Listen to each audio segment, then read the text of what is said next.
مومن مردوں سے کہہ دو کہ اپنی نظریں نیچی رکھا کریں اور اپنی شرمگاہوں کی حفاظت کیا کریں،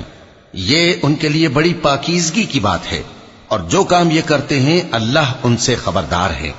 اور مومن عورتوں سے کہہ دو کہ وہ بھی اپنی نگاہیں نیچی رکھا کریں اور اپنی شرمگاہوں کی حفاظت کیا کریں،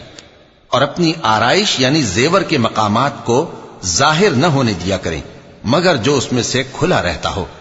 اور اپنے سینوں پر اوڑھنیاں اوڑھے رہا کریں، اور اپنے خاوند اور باپ اور خسر اور بیٹوں اور خاوند کے بیٹوں اور بھائیوں اور بھتیجوں اور بھانجوں اور اپنی جیسی مومن عورتوں اور لونڈی غلاموں کے سوا نیز ان خدام کے جو عورتوں کی خواہش نہ رکھیں، یا ایسے لڑکوں کے جو عورتوں کے پردے کی چیزوں سے واقف نہ ہوں۔ غرض ان لوگوں کے سوا کسی پر اپنی زینت اور سنگھار کے مقامات کو ظاہر نہ ہونے دیں، اور اپنے پاؤں ایسے طور سے زمین پر نہ مارے کہ جھنکار کانوں میں پہنچے اور ان کا پوشیدہ زیور معلوم ہو جائے۔ اور مومنوں